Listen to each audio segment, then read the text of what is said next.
Hello my dear students, today we are going to revise chapter number 3, Human Body, Excretory and Digestive System. So in this chapter we have to learn about digestive system, excretory system, healthy habits related to digestion and excretion. So all of you look at this line. Okay, human beings take in food through the mouth.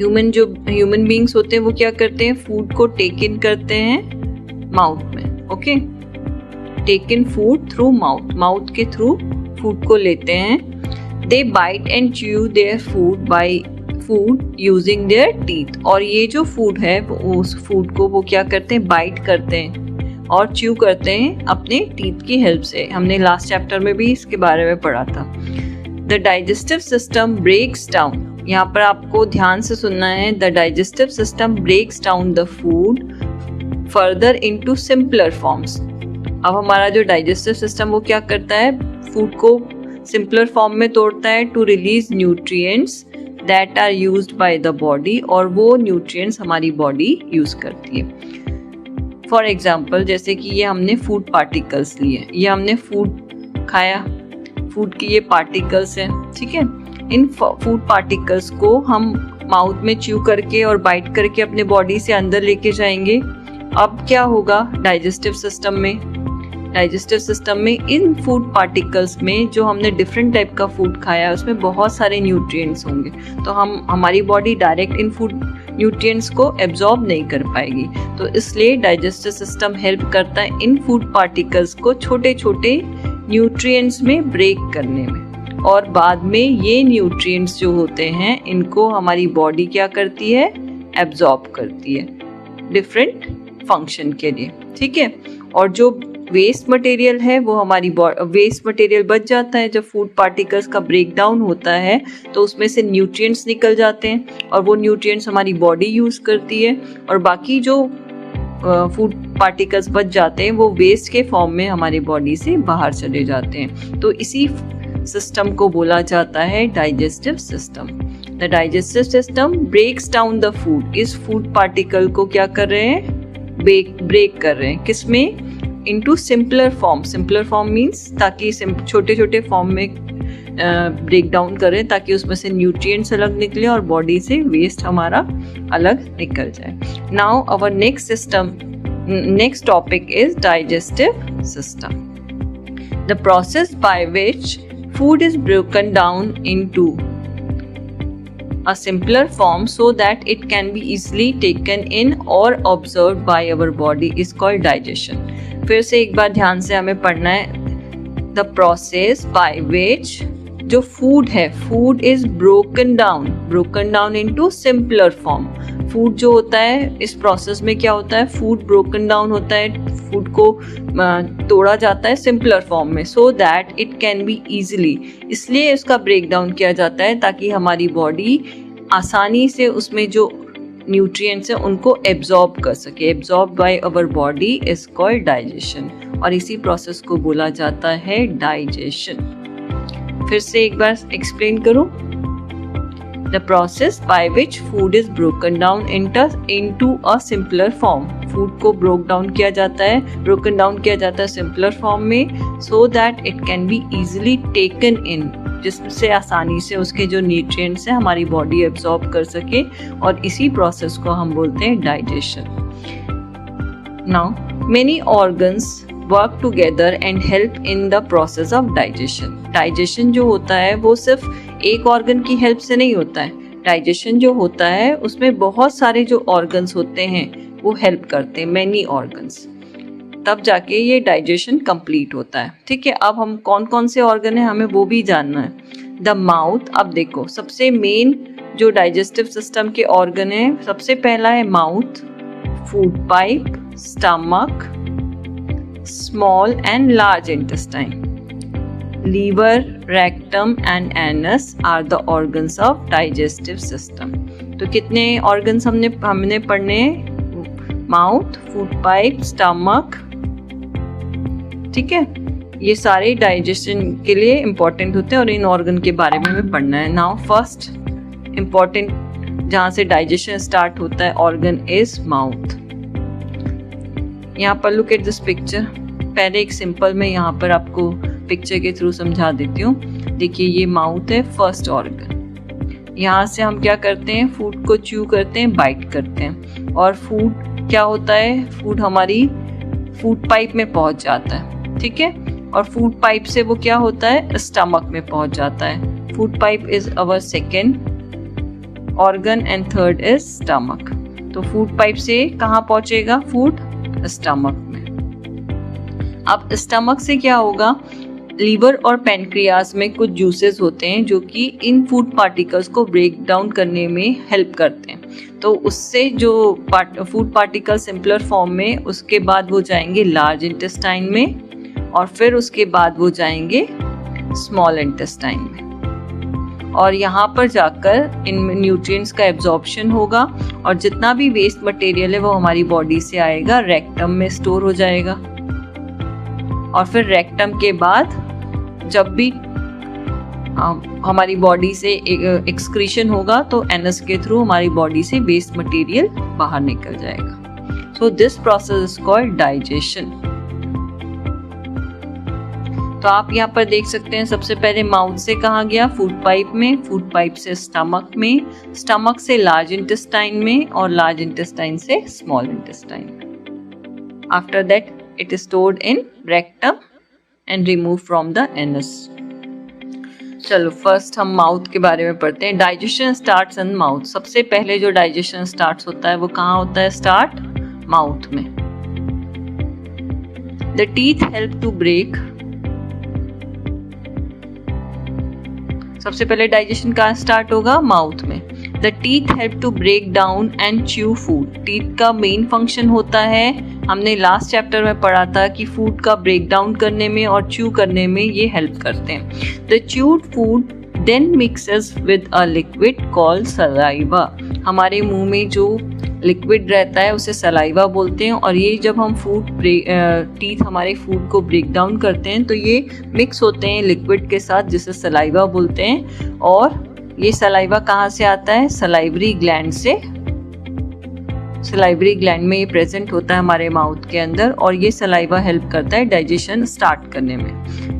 It makes the food softer and easier to swallow. और saliva का main function होता है, जो food होता है उसको soft बनाने के लिए, और इजी टू स्वेलो मतलब आसानी से उसको निगलने में या जाने में हेल्प करता है, ठीक है। The tongue helps in the proper mixing of saliva with the food. और टंग जो होता है वो क्या करता है, प्रॉपर मिक्सिंग के लिए हेल्प करता है सलाइवा को, ठीक है। माउथ में डाइजेशन स्टार्ट होता है। सबसे पहले टीथ क्या करते हैं, टीथ का मेन फंक्शन होता है ब्रेक डाउन करता है फूड को और च्यू करने में हेल्प करता है, और ये जो च्यू फूड है ये सलाइवा के साथ मिक्स होता है। Now our next organ is food pipe. Through the food pipe, esophagus, the food passes from the mouth to the stomach. Second organ is food pipe. आपने यहाँ पर देखा, सबसे पहले माउथ से क्या हुआ, डाइजेशन स्टार्ट हुआ। माउथ से जो फूड था वो कहाँ गया, इस फूड पाइप में। फूड पाइप का अनदर नेम है ईसोफेगस, ठीक है। तो हम उसे ईसोफेगस भी बोलते हैं। अगर ईसोफेगस लिखा है तो आपको समझना है कि वो फूड पाइप है। Through the food pipe, esophagus, the food passes from the mouth to the stomach. Mouth का जो फूड है वो ईसोफेगस में जाएगा, और ईसोफेगस से वो कहाँ जाएगा, स्टमक में जाएगा, यहाँ पर, ठीक है।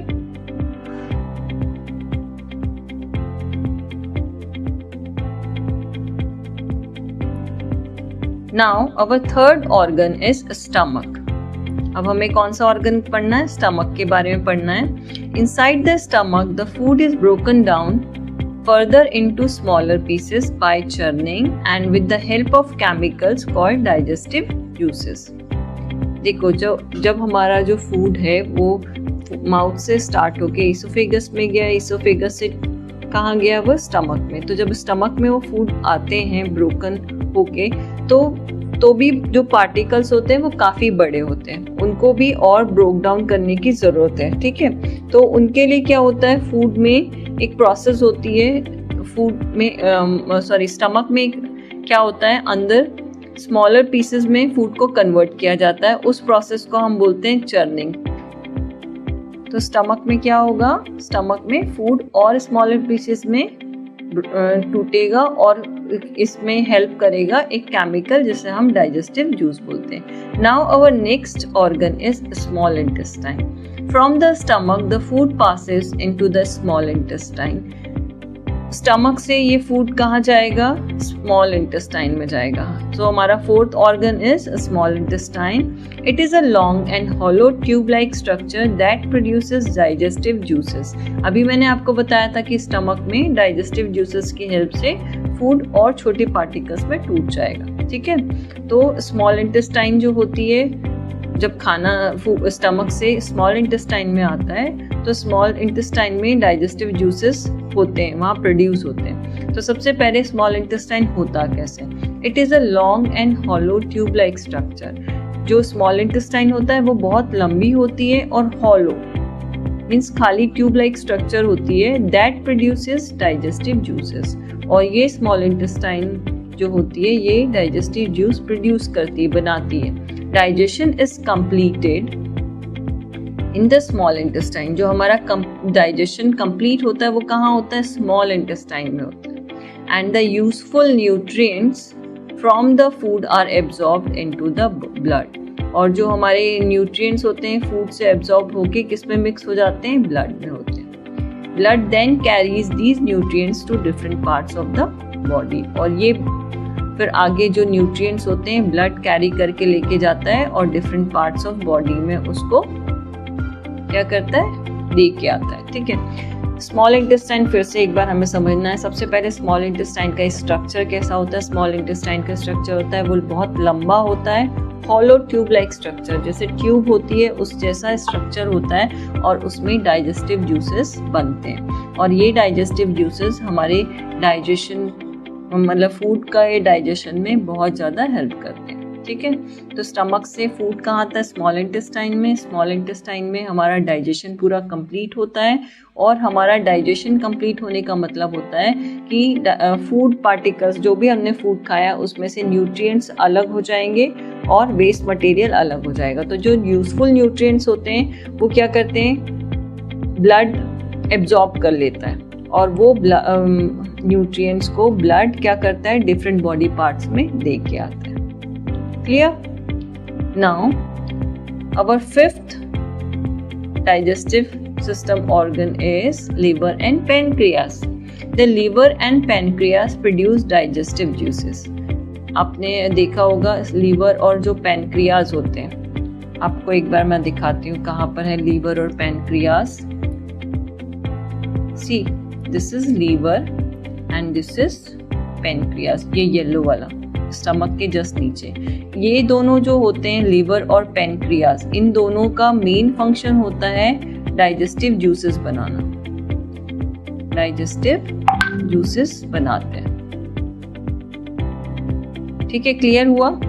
ये लीवर होती है और ये पैनक्रियास होता है। लीवर हमारी बॉडी में सबसे बड़ी ग्लैंड होती है, ठीक है। अभी हमें लीवर और पैनक्रियास पढ़ना है इसलिए मैंने पहले क्लियर किया कि लीवर और पैनक्रियास होते कहाँ हैं। Liver and pancreas produce digestive juices. मैंने अभी आपको बताया था जो लीवर और पैनक्रियास होते हैं वो क्या प्रोड्यूस करते हैं, डाइजेस्टिव जूसेस प्रोड्यूस करते हैं, विच enter the small intestine and help in further digestion of food. और ये डाइजेस्टिव जूसेस कहाँ जाते हैं, स्मॉल इंटेस्टाइन में जाते हैं और क्या करते हैं, डाइजेशन, फूड के डाइजेशन में हेल्प करते हैं। क्लियर हो गया। लीवर और पैनक्रियास का मेन जो काम होता है डाइजेस्टिव जूस का प्रोडक्शन, डाइजेस्टिव जूस को बनाना, ठीक है। और ये डाइजेस्टिव जूस स्मॉल इंटेस्टाइन में जाते हैं और स्मॉल इंटेस्टाइन में फिर फूड का जो डाइजेशन बचा रहता है उसमें से न्यूट्रिएंट्स का एब्जॉर्प्शन स्मॉल इंटेस्टाइन में होता है। Clear. After that our next organ is large intestine. From the small intestine, the undigested food passes into the large intestine. Small intestine में पूरा आप सभी ने पढ़ा कि अभी मैंने पढ़ाया भी कि small intestine में सारे फूड का डाइजेशन हो जाता है और फूड के डाइजेशन होने के बाद जो फूड में न्यूट्रिएंट्स होते हैं वो ब्लड अपने साथ लेके जाता है डिफरेंट बॉडी पार्ट्स को देने के लिए। तो अब जो बच गया स्मॉल इंटेस्टाइन में फूड पार्टिकल्स, वो कहाँ जाते हैं? लार्ज इंटेस्टाइन में। From the small intestine the undigested food, जो डाइजेस्ट नहीं हो पाते हमारे फूड पार्टिकल्स, वो आते हैं लार्ज इंटेस्टाइन में, ठीक है। और food passes in the large into the large intestine, और वो food particles, undigested food particles large intestine में आके रुकते हैं। The large intestine is a shorter but wider. Large intestine क्या होती है? शॉर्ट होती, छोटी होती, पर वाइडर होती, मतलब चौड़ी होती, ट्यूब लाइक स्ट्रक्चर होता है उसका भी, बट वो लेंथ में छोटी होगी पर जो चौड़ाई होती है उसमें वाइडर होगी। Which collects the indigestible food from the small intestine.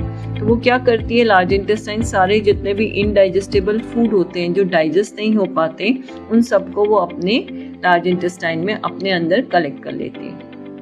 The large intestine absorbs. अब लार्ज इंटेस्टाइन क्या करती है? Large intestine absorbs water from the undigested food. जो हमारा अनडाइजेस्टेड फूड होता है उसमें से भी लार्ज इंटेस्टाइन क्या करती है? वाटर को अलग निकालती है, उसमें से वाटर को एब्जॉर्ब कर लेती है, ठीक है। और forms waste products called faeces. और जो वेस्ट अनडाइजेस्टेड फूड होता है उसमें से वाटर एब्जॉर्ब करने के बाद वेस्ट प्रोडक्ट बनता है उस अनडाइजेस्टेड फूड का, जिसे हम बोलते हैं फीसेस। क्या बोला जाता है? फीसेस, FAECES, फीसेस, ठीक है। After that our next organ of digestive system is rectum. Rectum is the final part of the large intestine. Large intestine का फाइनल पार्ट होता है रेक्टम, ठीक है। रेक्टम क्या होता है? लार्ज इंटेस्टाइन का फाइनल पार्ट होता है, final part. Faeces are stored in the rectum, और रेक्टम का मेन फंक्शन होता है फीसेस को स्टोर करने का। जो अनडाइजेस्टेड वेस्ट प्रोडक्ट है उन सबको रेक्टम स्टोर करके रखता है for a short time before being passed out through the anus. और थोड़ी देर के लिए उसमें क्या होता है? रेक्टम जो होता है थोड़ी देर के लिए हमारे अनडाइजेस्टेड फूड मटेरियल्स या फिर हम उसे बोलते हैं वेस्ट प्रोडक्ट्स को, फीसेस को अपने अंदर स्टोर करके रखता है थोड़ी देर के लिए, और उसके बाद वो एनस के थ्रू क्या हो जाते हैं? हमारे बॉडी से रिमूव हो जाते हैं। क्लियर?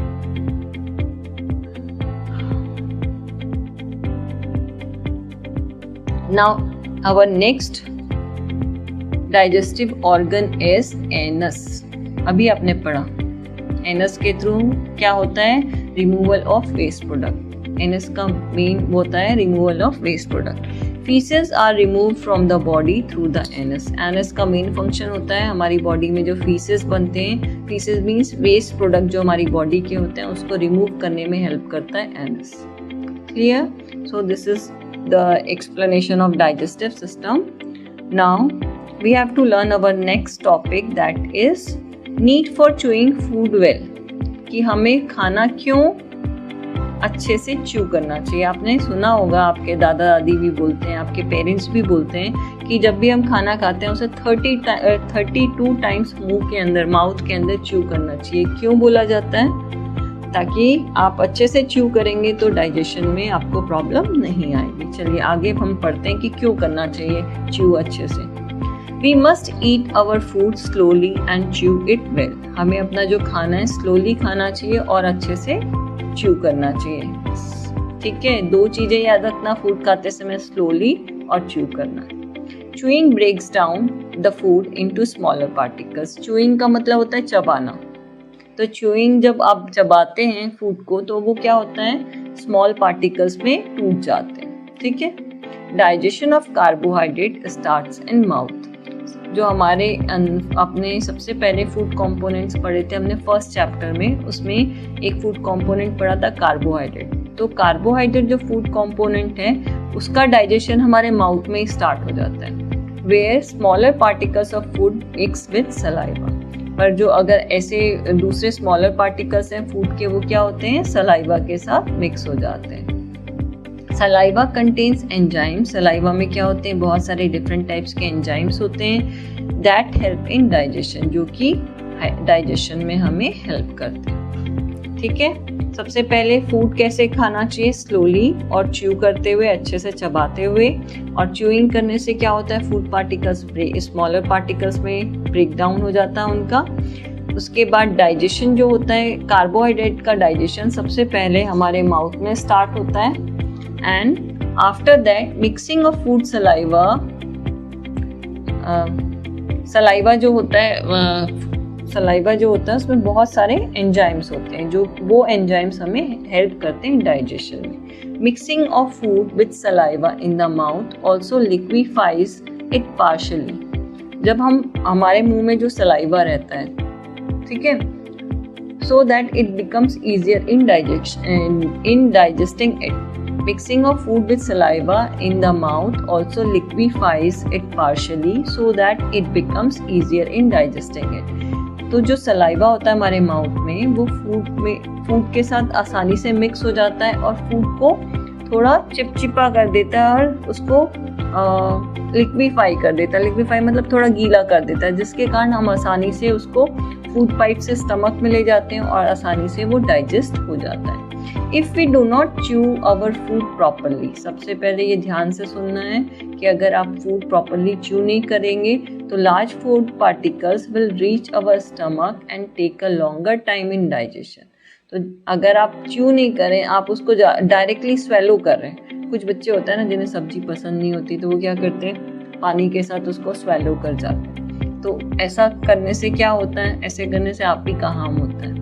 क्या हार्म होता है कि आपका जो स्टमक है उस वेजिटेबल को या जो चीज़ आपको पसंद नहीं है या फिर आप जिसको चबाते नहीं है, उसको जब आप डायरेक्ट खा लेते हैं तो उसमें क्या होता है कि वो लॉन्गर टाइम लगता है डाइजेशन में।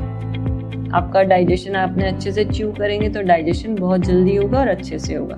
और अगर आप अच्छे से च्यू नहीं करेंगे और फूड को डायरेक्टली प्रॉपरली ना च्यू करते हुए डायरेक्टली खा लेंगे तो उससे क्या होगा, डाइजेशन में ज़्यादा टाइम लगेगा। Hence digestion may not occur properly and nutrients from the food may not be released completely for absorption into the body. और जब डाइजेशन अच्छे से नहीं होगा तो जो आपके न्यूट्रिएंट्स हैं वो भी बॉडी से, मतलब आपके जो फूड पार्टिकल हैं उससे नहीं निकलेंगे और आपकी बॉडी में न्यूट्रिएंट्स का एब्जॉर्प्शन प्रॉपरली नहीं होगा। इसलिए हमेशा फूड को अच्छे से च्यू करना चाहिए, ठीक है। Chewing food, now in last paragraph of this page, chewing food well and a healthy digestive system helps in the formation of proper feces. अगर आप अच्छे से फूड को च्यू करेंगे तो आपका डाइजेस्टिव सिस्टम भी हेल्दी होगा, क्योंकि काम फटाफट हो रहा है और डाइजेशन फटाफट होगा और आपके जो फीसेस हैं वो प्रॉपरली आपकी बॉडी से रिमूव होते रहेंगे। This leads to a regular bowel movement by which our food gets rid of toxins and waste materials that are inside. अगर आप प्रॉपरली च्यू करते रहेंगे तो आपका बाउल मूवमेंट रेगुलर होगा। बाउल मूवमेंट रेगुलर होने का मतलब डाइजेशन प्रॉपरली होगा और आपकी बॉडी से जितने भी टॉक्सिन्स होते हैं और वेस्ट मटेरियल्स होते हैं वो बाहर टाइम टू टाइम निकल जाएंगे। टॉक्सिन्स का मतलब होता है जो हार्मफुल सब्सटेंसेस होते हैं हमारी बॉडी के लिए। हम जो खाना खा रहे हैं उसमें से जो न्यूट्रिएंट्स हैं वो अलग एब्जॉर्ब हो जाते हैं, वाटर अलग एब्जॉर्ब हो जाता है, और जो वेस्ट मटेरियल अगर हमारी बॉडी में ज़्यादा देर तक रहेगा तो वो हमारी बॉडी को क्या करेगा, हार्म पहुँचाएगा, ठीक है। इसलिए टॉक्सिन्स और वेस्ट मटेरियल फटाफट रिमूव हो जाएंगे, मतलब हमारी बॉडी से एक्सक्रीट हो जाएंगे। Now regular bowel movement prevents digestive disorders and help us to stay healthy. Regular bowel movement का मतलब आप अच्छे से खाना खा रहे हैं, रेगुलर आपका डाइजेशन सही से काम कर रहा है, तो फिर क्या होगा, आपको कोई भी डाइजेस्टिव डिसऑर्डर्स जैसे गैस होना या आपको अच्छा नहीं लगना वो सब नहीं होगा। और and help us stay healthy, और आपको क्या रखेगा, रेगुलर बाउल मूवमेंट आपको डाइजेस्टिव डिसऑर्डर नहीं होने देगा और आपको हेल्दी रखेगा, ठीक है। Now next page, need for water. देखो जैसे हमने पढ़ा कि हमें फूड बहुत इम्पोर्टेंट है अपनी बॉडी के लिए, सिमिलरली हमें पानी भी उतनी ज़्यादा इम्पोर्टेंट है हमारी बॉडी के लिए, ठीक है। Drinking water is vital for life. पानी बहुत ज़्यादा इम्पॉर्टेंट है। पानी मतलब पानी पीना भी हमारे लिए बहुत ज़्यादा इम्पॉर्टेंट है। We should drink nearly 8 glasses of water every day. हमें हर दिन एवरी डे कितने ग्लासेस पानी पीने चाहिए? Nearly 8 glasses of water. 8 glasses ऐसा नहीं कि हाफ पी के छोड़ दिया, full glass 8 glasses of water आपको पीना है। और हमेशा याद रखना, आप ये मत करना कि खाने के समय आपने पानी पी लेना है तो आपका पेट भर जाएगा तो फिर आप खाना नहीं खा पाएंगे, ठीक है। तो पानी रेगुलर टाइम इंटरवल पर पीना चाहिए और 8 ग्लासेस ऑफ वाटर एक दिन में हमें पीने चाहिए। It is specially important for our digestive system, और ये हमारी डाइजेस्टिव सिस्टम के लिए बहुत ज़्यादा इम्पॉर्टेंट होता है वाटर भी, ठीक है। अभी कैसे इम्पॉर्टेंट होता है मैं आपको आगे बताती हूँ। If we do not drink enough water, absorption of food and nutrients in the intestine will not be proper, ठीक है। अगर will not be proper and the digested food material will dry up in the intestine। अब देखो यहाँ पर पानी का जो मेन इम्पॉर्टेंट रोल है वो क्या है। आप if we do not drink enough water, अगर आप इनफ वाटर नहीं पीते जितना चाहिए हमें, तो एब्जॉर्प्शन ऑफ फूड, आपका जो फूड आप खा रहे हैं उस फूड से हम वो फूड इसलिए खा रहे हैं ताकि उसके जो न्यूट्रिएंट्स हैं वो हमारी बॉडी के लिए हेल्पफुल हैं, हमारी हेल्थ के लिए इम्पॉर्टेंट है। तो वो न्यूट्रिएंट्स हमारी बॉडी को प्रॉपर अमाउंट में मिले, इसीलिए तो हम खाना खाते हैं ना। तो जब हम खाना खा रहे हैं, आपने पानी अच्छे से नहीं पिया ना, तो absorption of food and nutrients in the intestine will not be proper. तो जब आप पानी ज़्यादा ढंग से नहीं पिएंगे तो आपकी बॉडी, आपके फूड का एब्जॉर्प्शन अच्छे से नहीं होगा और न्यूट्रिएंट्स का भी एब्जॉर्प्शन नहीं होगा। न्यूट्रिएंट्स भी अलग नहीं होंगे, सेपरेट नहीं होंगे फूड से, ठीक है। Will not be proper and the digested food material will dry up in the intestine. और जो भी आपने खाना खाया है, डाइजेस्टेड फूड मटेरियल है, वो इंटेस्टाइन के अंदर ही क्या हो जाएगा? सूख जाएगा। इसलिए आपको पानी पीना बहुत इम्पोर्टेंट है, ठीक है। As a result there will be regular bowel movement. Bowel movement का मतलब होता है डाइजेशन डेली, ठीक है। तो as a result there will be irregular bowel movement. अगर आपने पानी ढंग से नहीं पिया, आपके फूड मटेरियल का डाइजेशन अच्छे से नहीं हुआ, आपके न्यूट्रिएंट्स एब्जॉर्ब नहीं हुए, तो वो सारे न्यूट्रिएंट्स और food materials, digested food materials intestine में क्या हो जाते हैं? ड्राई अप हो जाते हैं, सूख जाते हैं। तो उसके कारण क्या होता है? हमारा जो बाउल मूवमेंट है, डाइजेशन है, वो इरेगुलर हो जाता है, which will lead to constipation, जिसके कारण हमें क्या हो जाता है? कॉन्स्टिपेशन हो जाता है और डिस्कम्फर्ट हो जाता है। डिस्कम्फर्ट मतलब कई बार आप खाना खा रहे हैं पर पानी नहीं पी रहे, तो आपका जो खाना है उसका बाउल मूवमेंट नहीं हुआ, मतलब आपका डाइजेशन नहीं हुआ, तो वो क्या होता है? हमारी बॉडी में अंदर डिस्कम्फर्ट लगने लगता है, डकार आने लगती है, गैस होने लगती है, फिर अच्छा नहीं लगता, जिसके कारण भारीपन सा रहता है। तो ये दोनों चीज़ें हो जाती हैं अगर आप प्रॉपर पानी भी नहीं पिएंगे। कॉन्स्टिपेशन और डिस्कम्फर्ट, अगर आपने प्रॉपर पानी नहीं पिया और आपका बाउल मूवमेंट प्रॉपर नहीं हुआ। तो we should eat lots of fruits and vegetables. ये सबसे इम्पॉर्टेंट पॉइंट है जो कि सारे बच्चों को ध्यान से सुनना और करना भी है कि आप सभी को बहुत सारे फल खाने और क्या खाना है? वेजिटेबल्स खाना है। क्यों? अभी बता रही हूँ। They are rich in fibres because fruits and vegetables are rich in fibre and it is very necessary for proper bowel movement. आपके डाइजेशन के लिए फ्रूट्स और वेजिटेबल्स बहुत ज़्यादा इम्पॉर्टेंट है। सो आपको पानी के साथ साथ क्या करना है? बहुत सारा मतलब लॉट्स ऑफ फ्रूट्स भी खाने हैं और वेजिटेबल्स भी आपको खाने हैं। Now our next system is excretory system. Excretory system में हमें क्या क्या पढ़ना है? सबसे पहले एक्सक्रीशन कैसे होता है, ठीक है। फिर जितने भी एक्सक्रीटरी सिस्टम में ऑर्गन्स होते हैं उनके बारे में हमें पढ़ना है। चलो सबसे पहले तो हमें ये समझना है एक्सक्रीशन होता क्या है। इससे पहले पढ़ा है ना हमने excretory system. Excretory system, the excretory systems helps in removing waste from our body. सबसे मेन फंक्शन होता है इस एक्सक्रीटरी सिस्टम का removal of waste product from our body. तो एक्सक्रीटरी सिस्टम क्या करता है? हमारी बॉडी से वेस्ट प्रोडक्ट को रिमूव करता है, बाहर निकलता है। द प्रोसेस बाय विच, अब एक्सक्रीशन क्या होता है? The process by which waste get removed from our body is called excretion. Excretory system, ये जो कंप्लीट सिस्टम है यहाँ पर, ये कंप्लीट सिस्टम जो है ये क्या कहलाएगा? Excretory system. और इसके अंदर जो प्रोसेस होगी उसको कहा जाएगा एक्सक्रीशन। और प्रोसेस क्या होगी?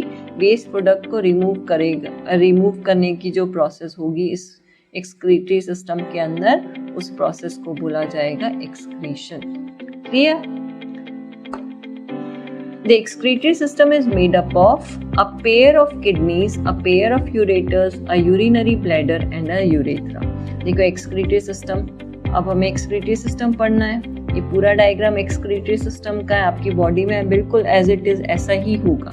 अब आपको समझना है excretory system में कौन कौन से ऑर्गन होते हैं। सबसे पहले ये bean shaped pair of kidney, pair मतलब दो किडनीज होती हैं, बीन शेप्ड। आपने राजमा देखा है, राजमे के शेप की होते हैं, ठीक है। फिर उसके बाद पेयर ऑफ यूरेटर्स, ये देखो यहाँ पर ये जो पतली पतली ट्यूब लाइक स्ट्रक्चर है, ये और ये पेयर ऑफ यूरेटर्स। तो यहाँ पर दो हो गई ना, एक ये हो गई और एक ये हो गई, पेयर ऑफ यूरेटर्स, ठीक है।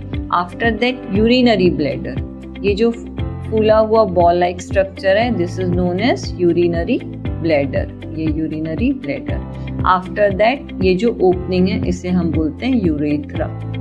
क्लियर? तो एक्सक्रीटरी सिस्टम में कितने पार्ट्स होते हैं, कितने ऑर्गन्स होते हैं? सबसे पहला होता है पेयर ऑफ किडनी, सेकेंड होता है पेयर ऑफ यूरेटर, थर्ड होता है यूरिनरी ब्लैडर इकट्ठे है ना, और फोर्थ होता है यूरेथ्रा। क्लियर? चलो अब हमें स्टार्ट करते हैं पहले ऑर्गन से। एक्सक्रीटरी सिस्टम का पहला ऑर्गन क्या होता है? किडनीज इसलिए बोल रहे हैं क्योंकि वो पेयर में दो हैं। Urine is formed inside the kidneys में ही यूरिन का फॉर्मेशन होता है। ये जो किडनीज हैं इसमें किसका फॉर्मेशन होता है? यूरिन का फॉर्मेशन होता है, ठीक है। Urine contains harmful substances that are formed inside our body and need to be excreted out। जो यूरिन होता है उसमें बहुत सारे हमारी बॉडी में जितने भी हार्मफुल सब्सटेंसेस होते हैं वो सारे इकट्ठे हो जाते हैं, यूरिन के साथ मिक्स हो जाते हैं। वो यूरिन जो होता है, urine contains harmful substances, urine में बहुत सारे हार्मफुल सब्सटेंसेस होते हैं that formed inside our body, जो कि हमारी बॉडी के अंदर हार्मफुल सब्सटेंसेस बने रहते हैं, वो सब होते हैं and need to be excreted out. तो जो भी हार्मफुल सब्सटेंसेस होंगे उन्हें हमारी बॉडी से बाहर निकालना है, तो वो यूरिन के फॉर्म में किडनी उसको रिमूव करती है, एक्सक्रीट करती है। क्लियर? तो किडनी में क्या होता है? यूरिन का फॉर्मेशन होता है। यूरिन में बहुत सारे हार्मफुल सब्सटेंसेस होते हैं जो कि हमारी बॉडी के अंदर जितने भी हार्मफुल सब्सटेंसेस होते हैं वो सब उसमें मिक्स होते हैं और इसलिए उसे हमारी बॉडी से बाहर निकालना बहुत इम्पोर्टेंट होता है। Now we have to learn the second organ of excretory system, that is ureter. Kidney first, the ureter second. Urine is transported from the kidneys to the urinary bladder through a pair of thin tubes like tube called ureters. अभी हमने पढ़ा था ureters pair में होते हैं। यहाँ मैंने आपको बताया, ये देखिए ये थिन जो पतली पतली ट्यूब लाइक स्ट्रक्चर है ना, ये क्या है? ये यूरेटर्स है। ये थिन लाइक ट्यूब ये किडनी से जुड़ी रहती हैं और ये हेल्प करती हैं यूरिन को रिमूव करने में और कहाँ पर भेजने में? यूरिनरी ब्लैडर में। Clear? Urine is transported from the kidney, urine transport होता है किडनी से through a pair of thin tube like structure called ureters. Clear हुआ? ये थिन ट्यूब लाइक स्ट्रक्चर से जो किडनी यूरिन है वो किडनी से कहाँ ट्रांसपोर्ट होती है? यूरिनरी ब्लैडर में। Now our third organ is urinary bladder. Urine is stored, urinary bladder आपको मैंने बताया था कि ये जो फूला हुआ बॉल लाइक स्ट्रक्चर है ये यूरिनरी ब्लैडर होता है। इसका मेन फंक्शन क्या होता है? Urine is stored inside the urinary bladder. ये सारा जो भी यूरिन टाइम टू टाइम होता है उसको स्टोर करके रखता है और टाइम टू टाइम रिलीज होने में हेल्प करवाता है। Clear? Urine is stored inside the urinary bladder, urinary bladder में यूरिन स्टोर्ड होता है. Now our fourth organ is urethra. Urethra, urine is released from our body through the urethra. Urethra का main function होता है, ये small opening है, ये tube like structure है, इसे बोला जाता है यूरेथ्रा. और इसका मेन फंक्शन होता है यूरिन को रिमूव करने में हेल्प करना. Clear? Now fact file. Our skin, lungs and liver are also considered as excretory organs. ये भी आपको याद रखना है. सिर्फ किडनी, यूरेटस, यूरिनरी ब्लैडर और यूरेथ्रा ही हमारे एक्सक्रीटरी ऑर्गन नहीं है. हमारे स्किन भी है, लंग्स भी है और लीवर भी है. स्किन के थ्रू हमारे बॉडी में जो एक्सेस वाटर होता है वो स्वेट के फॉर्म में हमारी बॉडी से निकलता है. ठीक है, इसलिए they are also known as our excretory organ. Now we have to learn about healthy habits related to digestion. अब हमें डाइजेशन से रिलेटेड हेल्दी हैबिट्स पढ़ना है. सबसे पहले हमने पढ़ा कि डाइजेशन क्या होता है, फिर हमने पढ़ा डाइजेस्टिव सिस्टम क्या है, डाइजेस्टिव सिस्टम में कितने ऑर्गन्स होते हैं और हर ऑर्गन के हमने फंक्शन प्रॉपरली पढ़े. उसके बाद हमने एक्सक्रीटरी सिस्टम पढ़ा, एक्सक्रीटरी सिस्टम में एक्सक्रीशन पढ़ा और एक्सक्रीटरी सिस्टम के जितने भी ऑर्गन्स होते हैं उनके बारे में पढ़ा. अब हमें पढ़ना है कि अगर हमें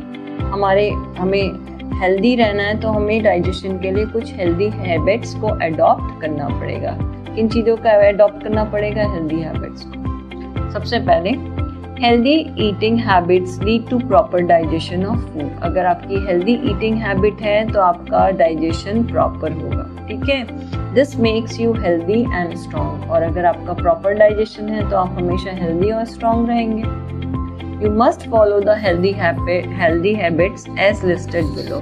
और आप सभी को इन healthy habits को follow करना है. सबसे पहले healthy habit होती है wash your hands properly both before and after eating food. ये बात बहुत इम्पॉर्टेंट है. छोटे से बच्चों को आपने देखा होगा प्ले स्कूल में भी जब जाते हैं तो सबसे पहले उनको यही चीज़ सिखाया जाता है कि आपको अपने हैंड वॉश करने हैं. हैंड वॉश कब करने हैं? खाने से पहले, बिफोर ईटिंग और आफ्टर ईटिंग को. ठीक है, तो ये सबसे पहली इम्पॉर्टेंट हेल्दी हैबिट है. After that second is always eat from a clean plate. हमेशा आपको किस में खाना है? क्लीन प्लेट में खाना है. क्लीन प्लेट में इसलिए क्योंकि अगर आप गंदी प्लेट में खाएंगे, डर्टी प्लेट में खाएंगे तो उसमें जर्म्स होगा जो कि आपकी बॉडी में आपके फूड के साथ जाएगा और आपको बीमार करेंगे. ठीक है.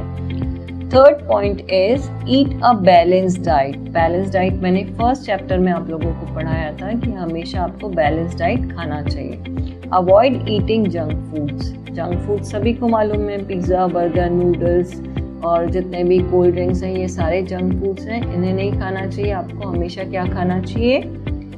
बैलेंस डाइट खाना चाहिए. Now next point is do not drink a lot of water while eating. ये मैंने अभी भी आपको बताया है, खाना खाते समय आपको ज़्यादा पानी नहीं पीना है.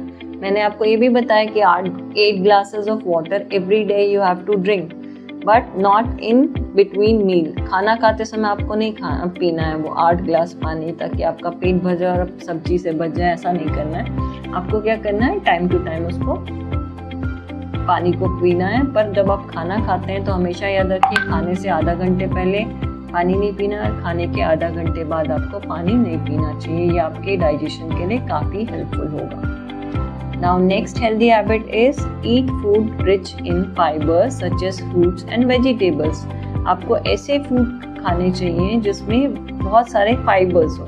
फाइबर्स भी मैंने फर्स्ट चैप्टर में आपको पढ़ाया है और आपको ये भी पढ़ाया था कि फ्रूट्स एंड वेजिटेबल्स में बहुत सारे फाइबर्स होते हैं. ठीक है, तो ये भी हेल्प करते हैं डाइजेशन में. After that next healthy habit is avoid refined white floor. Refined white floor, इसका मतलब क्या हुआ? फ्लोर मीन्स आटा, पर ये आटा नहीं. रिफाइंड वाइट फ्लोर का मतलब होता है मैदा, जिनसे हम बिस्किट्स बनाते हैं, जिनसे हम केक्स बनाते हैं. तो वो रिफाइंड वाइट फ्लोर आपको नहीं खाना है. उसके प्लेस में आपको क्या खाना है? आटे का सामान. गेहूं का जो आटा होता है ना, उसकी आप बिस्किट खा सकते हैं. पर मैदे के खाएंगे तो वो क्या होगा? आपके डाइजेशन को इफेक्ट करेगा. ठीक है, यहाँ पर देखो नेक्स्ट इसी में है ईट चपातीस। चपातीस खाना चाहिए made from whole wheat flour. इसको बोला जाता है आटा। होल व्हीट फ्लोर आटा और रिफाइंड वाइट फ्लोर आपको बोला जाता है मैदा। तो मैदे का कोई भी सामान नहीं खाना, जैसे बिस्किट्स, पिज्ज़ा, बर्गर, ये सारे मैदे के बने होते हैं। आपको चपातीज वगैरह खानी है, पराठे खाने हैं, वो सब आप खा सकते हैं जो कि गेहूं के आटे के बने होते हैं, ठीक है। Now next is include multigrain bread in your diet. जो मल्टीग्रेन ब्रेड होती है, मल्टीग्रेन ब्रेड मतलब सिर्फ आटे की ब्रेड नहीं बनी है, उसमें बहुत सारे अलग अलग प्रकार के ग्रेन हैं, ठीक है। उस मल्टीग्रेन ब्रेड को आपको अपनी डाइट में शामिल करना है। नेक्स्ट इज ईट स्प्राउटेड मूंग और ग्राम सीड्स। स्प्राउटेड मूंग आपको खानी है जो कि स्प्राउट निकला हुआ रहता है, या ग्राम सीड्स चने जो होते हैं उनको आपको खाना चाहिए। They are rich in nutrients, उसमें बहुत सारे न्यूट्रिएंट्स होते हैं और this helps in good bowel movement. और ये आपको हेल्प करते हैं, किसमें हेल्प करते हैं? गुड बाउल मूवमेंट में, मतलब डाइजेशन में ये आपको बहुत ज़्यादा हेल्प करते हैं। क्या? स्प्राउटेड मूंग और ग्राम सीड्स, ठीक है।